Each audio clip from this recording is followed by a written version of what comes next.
All right, guys, welcome back to Crossman Productions. I am totally excited about today. So you know that a couple of weeks ago we had Ginger Crossman on from both The Chosen and from the Jesus Revolution movie. I have been looking forward to seeing this movie. Now I know I'm kind of late to the game because I worked a lot and I didn't get to see it in the theater, so I kind of had to wait for it to come out, streaming. So I'm sure that Ginger's back there shaking her head. I waited too long to see it. So, anyways, I finally got to see it. So today I wanted to, bring some friends on and do a little, bit of a review on, on the movie and what we thought about it. And so I have two guests. So I have a friend of mine. His name is Rainey Gerard. Now, Rainey and I go back a long ways. So back when I was younger, I guess, I kind of left school, came back to get a GED, and the course or the program that I went to, Rainey was actually a student. So he was, studying to be a teacher in North Texas University. So he and I became friends, and then Rainey became sort of a mentor for me, and he got me involved in a Christian club that was called Footloose. So he and I go back a long way. So I invited Rainey on the show so that he can kind of share his perspective of the movie and give his kind of review. And then, of course, we had to bring Ginger back because Ginger's in the movie, and so I wanted to see from Ginger what it was like to be on the set and kind of see some of the behind the scenes, what was going on behind the scenes to that, and get some of her intake on that. So, without further ado, going to bring in Rainey Gerard and Ginger. How you guys doing? Good. I'm doing well. Thank you guys so much for being on the show today. Like I said, I'm really excited about this. I've been waiting, for quite a while to see the movie. And I can tell you right now, the movie was worth the wait. So, and I'll give you guys kind of my take on it, and kind of what what impressed me about the film. So, this is the other thing too. I wanted to tell you, Ginger, The Chosen. Rainey's the one that introduced me to The Chosen. Oh, that's so cool. I love it. He is very instrumental in your life, apparently. More than I knew. Yeah, no. So when you came up and visited Rainey, and you were telling us about the show. That's right. That's right. So I used to live in the Dallas-Fort Worth area where Lonnie still is. And then I was there. When was that? When was I there? Toward the end of last year. And he invited me to his church. And at some point, I got to talk to him about this show called The Chosen that I had been avoiding for years. And I kept hearing about it. And I was like, I'm not real interested. And then, should I even get into all this? Oh, right. You go. Yeah, I want to hear this now. So my wife, her name is Gina. Gina had a friend, her name is Dawn. Dawn was visiting us in Arkansas from Colorado. Dawn heard from a friend of hers that there's this new movie out called The Chosen, and it has something to do with Jesus, and Dawn's not a Christian, but she was interested enough because of this recommendation from a friend. And I said, that's not a movie. That's like a documentary, docuseries, or something having to do with like the life of Jesus. But it's like a TV show and it's in episodes.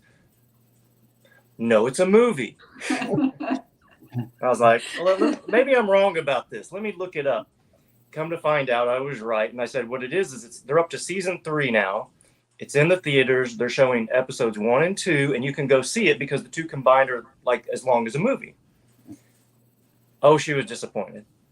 And I said, well, as long as you're here, why don't we see if we can stream it online, find it online, and we can start at the very beginning. We'll start with season 1, episode 1. Yeah, let's see if we even like it, right?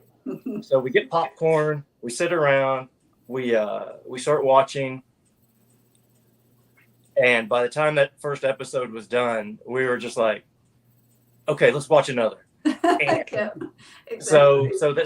so then it began, and we ended up watching, getting caught completely up, watching everything, and now I've watched twice seasons 1, 2, and 3, I believe. Yeah. Nice. Nice. So when he was visiting, he told me about it, and then when I was scrolling through my Facebook, that's when I saw that you were in The Chosen, and and then Jesus Revolution. I'm like, okay, let's get Ginger on the show. Let's talk to her. Yeah, let's do. So now this is how it came full circle. That's awesome. So, Rainey, when you went to see the Jesus Revolution movie, what did you think about the film itself? So when I went to go see it in the theater, again, I just know it's a Christian movie. I don't actually like watching previews. So I just was pretty much going in relatively cold, not really knowing anything, knowing it's this new Christian movie and kind of basically what it was based on. And I think because of the past that's already been mentioned, the Christian Concert past, the things I've done in the past, as well as some of the things I'm working on in the future, I have to say that throughout the movie, it kept moving me in ways I wasn't expecting. It kept touching me and speaking to me in ways that I didn't anticipate. And of course, it was so bold in so many ways. At times, it would strike me. It's like, I'm in a movie theater, Right. And this is on the screen. And there's all these people. And they might have all been Christians and church people, but it just, you just don't see movies like that nowadays. The openness and the boldness of sharing the gospel, which is, the basic premise of the movie, but it's really what Christianity is all about. It wasn't like trying to give a Christian message if you're paying attention. Right. No, not at all. It was like your life could be radically changed, even if you're a hippie, even if you don't have a family, you can find family. That's what I was struck about the movie throughout. It starts out with I don't remember his name. Ginger, you probably know him personally, but the guy that played Greg Laurie, he starts out in the movie saying he doesn't really know what a family is, doesn't really know what a family is like. And you get to go through his life and, the difficulties with his mother and his father and her substance abuse as well. And the Lonnie character and his, and so I felt like there was so much meat in that movie, and there's so much for people of all different ages, throughout, because the people back in the, one thing I was struck by, was when the movie took place was around the time I was born. Okay. So, and my wife and a lot of other people I know. So I'm sort of thinking as well, it's like, these are people like, these could have been my parents. Yeah. And they're still alive, right? Greg Laurie's still alive. Chuck's passed on. But Gina and I lived in Southern California, and Gina has been to the original church. She may have even met him. But in any case, yeah, there's the movie to me was just incredibly powerful, and to bring me even to tears at times. I thought it was excellent. And so actually before this meeting, when Lonnie said, let's do a review and let's talk about this movie, I went and rented it again online. So I saw it in the movie theater. I rented it online, and then I got to see in closed captions because I'm getting old, as I just admitted. I could actually catch maybe the words that I missed in the movie theater and get an even deeper understanding of it. But highly recommended. I wore my little. Where is it? I can't do good left and right. Side. So CAP, the organization, I'm the owner of this Christian Member Benefits Association. It's a Christian alternative to AARP, and for people age 50 and above. And in one of the monthly newsletters, I told them about this movie and let them know some of the main people who were in it and encourage them to go out and see it. I would continue to encourage people. It's like, if you've seen it, see it again. It actually is better the second time. If you know people that have not seen it, invite them to your house, like we did with The Chosen. Do it with Jesus Revolution. Play it, pop popcorn, have a good time, and it gives you some really good topics of conversation. You can stop the movie, you can pause it. You're not going to miss anything. You go to the bathroom, come back. It is, so buy it. It's $19.99. Great. Cool. So one of the things I enjoy is I like movies that are timepiece, time period type movies, especially ones that are based on true stories. One of the things I really enjoyed about this one is that you got to think of the time frame that happened with, the young people. They were kind of rebelling against what the establishment was at the time. Drugs was pretty heavy during that time.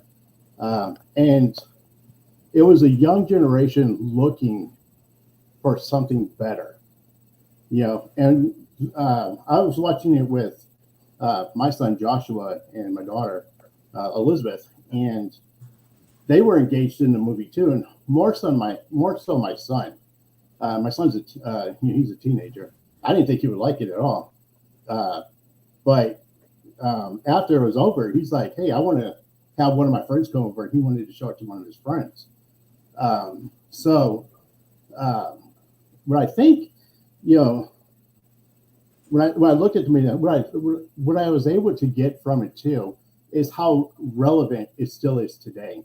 Because if you look at that generation, that was the woke generation of their time, and now you have this generation who kind of feels the same way, and they're searching, for the same thing that the hippies were searching for back then, and you have this whole movement with the gay community and all the stuff that's going on, but that still goes back to the free love and the drugs is rampant as now as it was back then,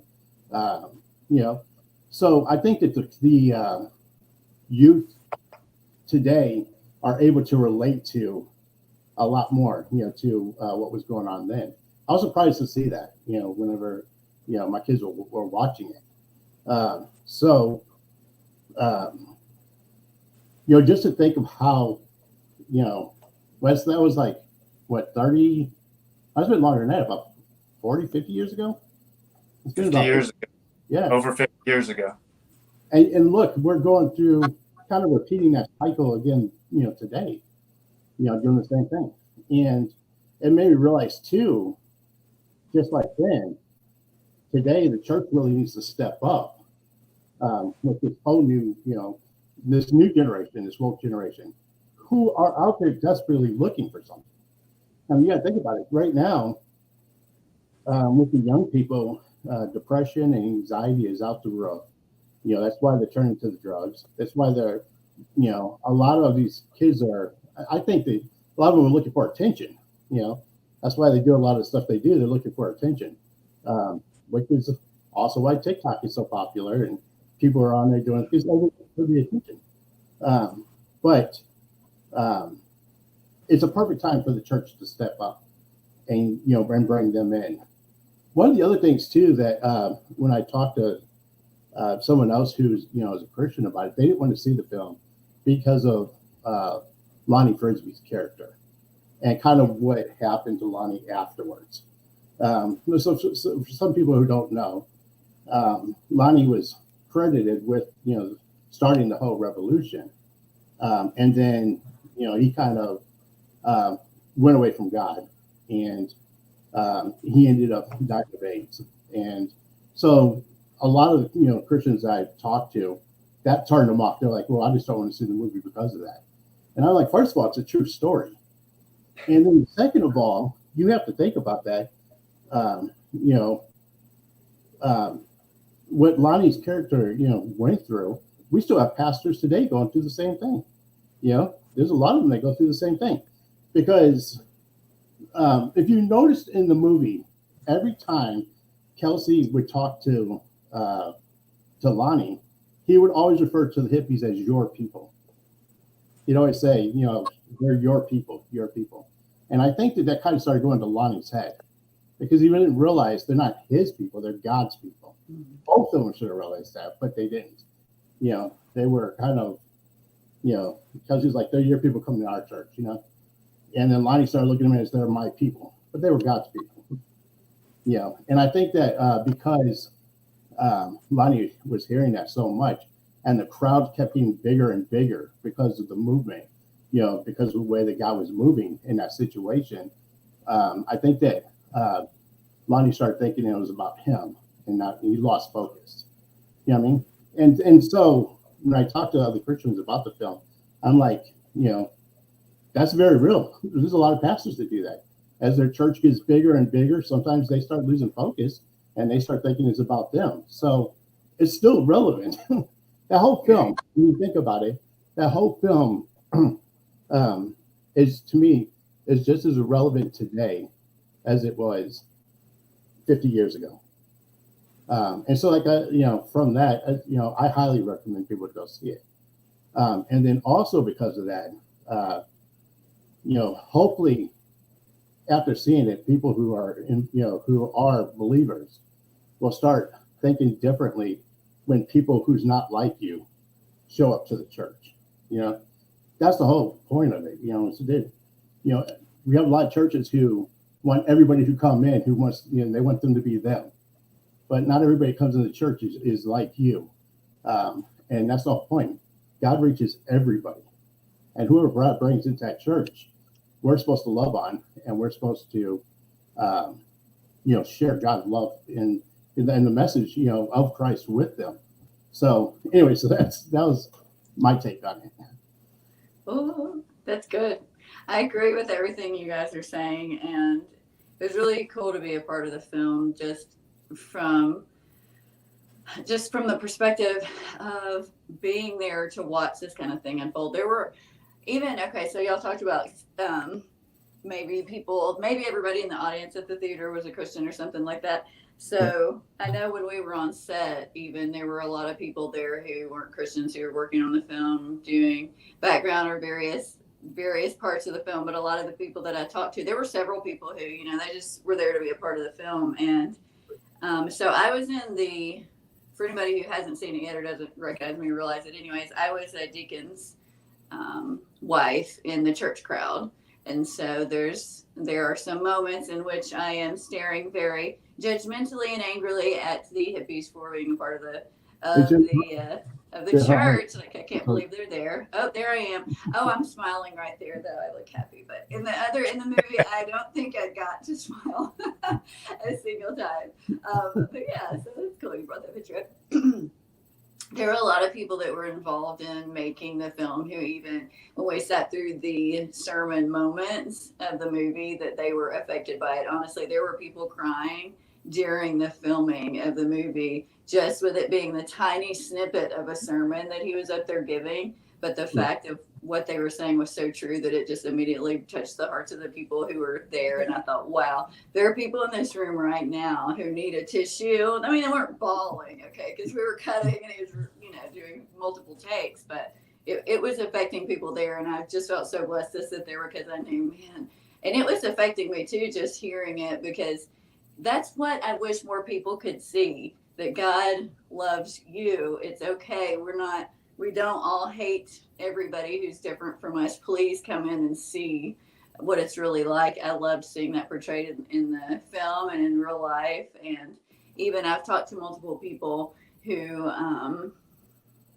came to see the movie who weren't Christians, and they're still not, who just absolutely loved it. And they loved the portrayal of just the love of Jesus. And one guy that's a friend of mine, he said, man, that's what I like, that portrayal. I like seeing that. And he recommended the movie too.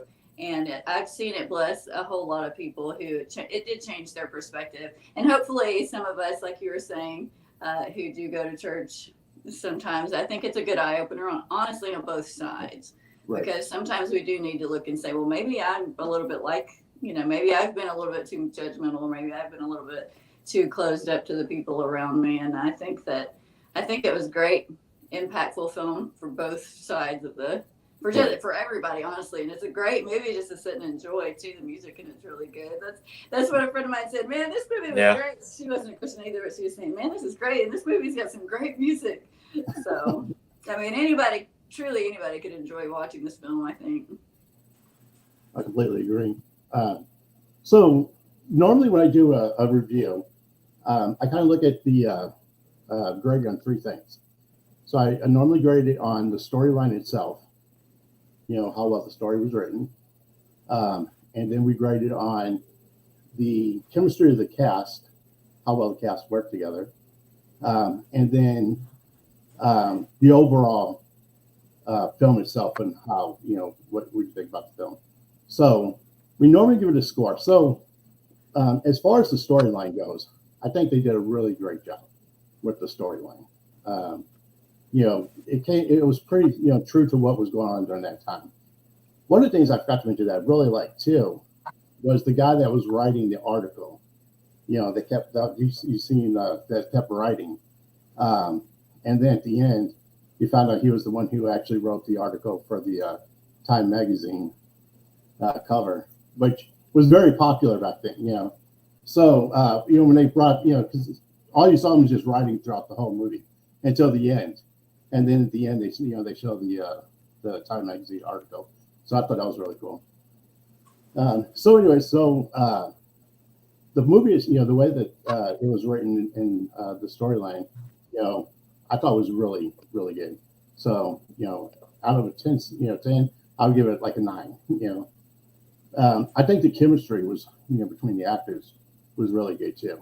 And of course, everybody loves Johnny Rooney, they love Kelsey. But I think that overall, all the actors in that was phenomenal, and they really got their message across too. In each individual story was really cool. So, overall, I would definitely give this movie a 10. For me, I think it was a 10. Highly recommended. So, Randy, what about you? Like I said, with the repeated viewing, I appreciated it even more. And to be quite honest, I did the rental for $5.99 and had it for 48 hours. So right toward the end of the 48 hours, I'm like, I wonder if I can watch this one little part again. I ended up watching most of it again. So I almost watched it 3 times in full. And again, the more I watched it, the more I began to appreciate things that I missed the previous times. Ginger, because I didn't know who you were the first time, and now since he told me about this, I watched you, and you're right. I never saw you smile. Good. So and I've got a back. He was saying you can maybe do some backstory to all this. I want to know, for the deacon that you were with in the cantaloupe jacket, were you wife number 2, 3? Did they tell you which wife you were? Wait, what? I'm so confused by that question. So you weren't you the gentleman you were sitting next to? Yes. Were you his wife? Yes. Were you his second wife? His third wife? Which wife were you? I have no idea what that means. What it means is you're too young to be his first wife. Oh, okay. I get it. Well, you know what? I have no idea. Whatever backstory your mind creates, that is what it is. Yeah, because I'll admit that from the very get-go, I was like, is that his wife or his daughter? Yeah, that's the thing. I mean, nobody ever officially mentioned who I was in the movie, so people probably assumed that I was not his wife. And actually, I originally wasn't going to be his wife. There was someone else that was supposed to be his wife. But then when we went into film, actually, I don't think she was there that day. I'm not sure what happened, but then they just told me, hey, you're Hirsch's wife. And I'm like, okay, this is cool. Who's Hirsch? What does this mean? What am I going to be doing? So it just went from there. But yeah, I can be his daughter. It's fine. Whatever. Randy, you know what the cool thing about this is that Ginger was originally a teacher. Yeah. So she was doing teaching, and she wanted to go into do some Christian film. And so when she decided to do Christian films, she found out they were filming the Jesus Revolution like 10 minutes from her home. Yes, So that's she didn't want exactly. to- Wow. It was the coolest God thing ever. Ooh, there's a moth. Sorry, weird moth flew in the room. But yeah, they were filming the movie 10 minutes from my house, not too long after I've been praying about, man, I want it to be so good to be in these Christian films. It was the coolest God thing ever. Wow. Yeah. Wow. And so I think he's also mentioning that because of my teaching background. And right now, I haven't taught in years I haven't taught in years, but just this past week, I accepted a 1-month teaching position out back in the Dallas-Fort Worth area. I'm jumping back into the classroom after being gone for a very long time for summer school. And so, yeah, I had a lot of respect for teachers and what I can put myself in the category we have to go. Were you elementary or what did you teach? Yes, I taught elementary school. I've taught kindergarten. I've taught almost every elementary grade. Yeah, that to me that's so difficult. I teach the older kids because you can just focus on one thing. Yeah. When you have to teach those younger kids, you have to cover so much material, and there's still, again, I don't know what to say except elementary school teachers are tough. They are. They are. And the ones who are mothers at home of young children, and then they go to school and teach. How are they doing it? I don't know. I don't either. So, but now you're doing this. Praise God. Yes. It was it was the coolest thing what God did. And really being on the set of this movie was the biggest blessing. And I actually rented it again. I watched it on Amazon after he told me that we were going to be doing this too. And just to make sure that, hey, I was in the movie. I should probably remember what all happened too. Because, the first time I'm watching it going, oh, there's me on the thing, so I couldn't pay too much attention. Second time around though, I'm sitting there watching it, and it was really, honestly, it was blessing me. And I was being ministered to through the movie just watching it second time around, and everybody needs to watch this movie. So what's it like whenever you're in a film? Because when you're in the film, everything's filmed out of order. You don't get to see the whole. So when you actually get to sit in the theater and see the full picture, what was that like? Oh, it's amazing to watch it. And then you remember Kelsey Grammer, he was up there and he would be so serious giving the sermon. And then the second they would cut, he would just crack a joke or something, and he could just swap back and forth so easily. So honestly, for me, while I'm watching the film, I'm remembering things that were happening in person, right after I would picture the cut or something, and then I would also think of where the cameras were. All of that stuff is also going on in my mind while I'm trying to watch the movie, because I was there to see it while it was happening, and it was like, okay, so they cut out, they didn't use that thing that guy did, or all that stuff is also going on in my head. But I love seeing it from start to finish. I mean, it's really, really awesome to watch it be all put together in the end. That's awesome. So, and now you've been doing a lot of stuff since then. Yeah, how many films have you done since then? Oh my goodness, I don't even know. A lot, a whole lot of them. But I was keeping busy with it. Man, when God opened the door and said I could go, I'm going. Until he tells me to stop, then I'll stop. Right. If I hear him, which hopefully I'll hear him, but yeah, I'll be listening. Well, cool. So, Ray, what would you give the overall score for the film out of 1 through 10? Oh my goodness.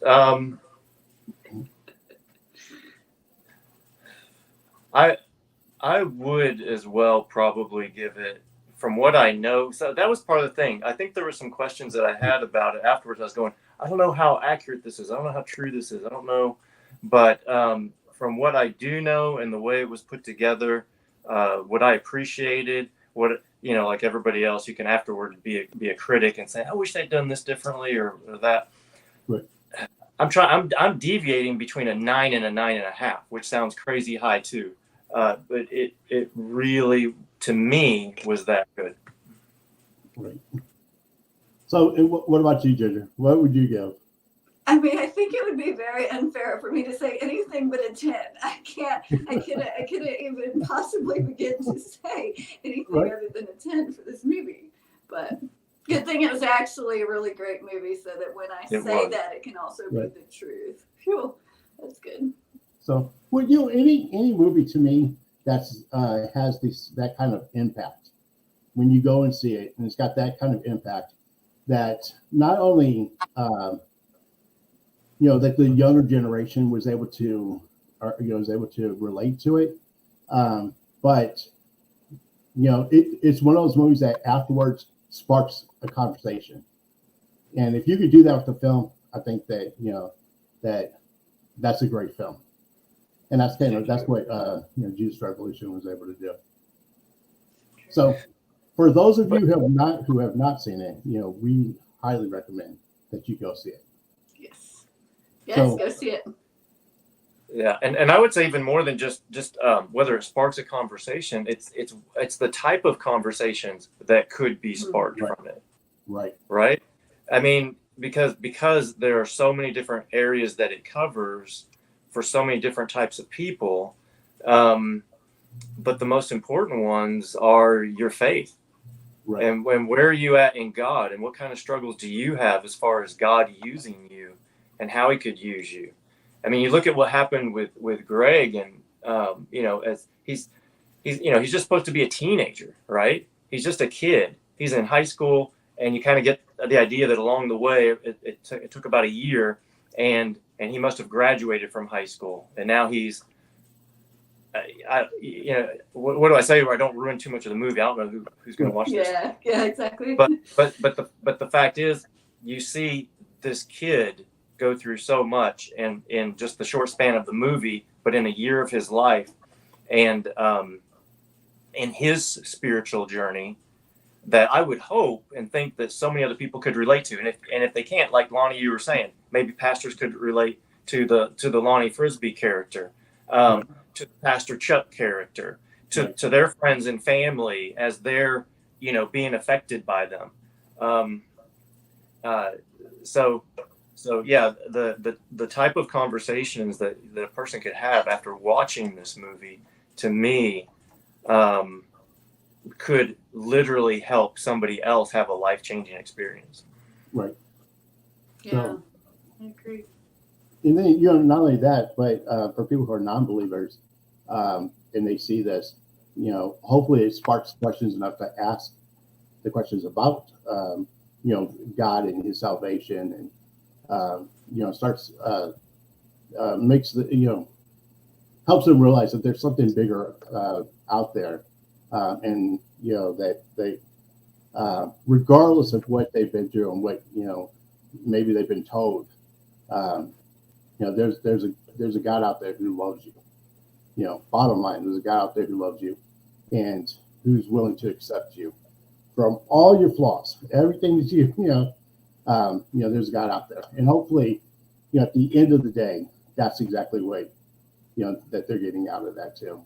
So, all right, guys. Well, I want to thank you guys so much for being on the show. This was a lot of fun. Well, Glad to be here.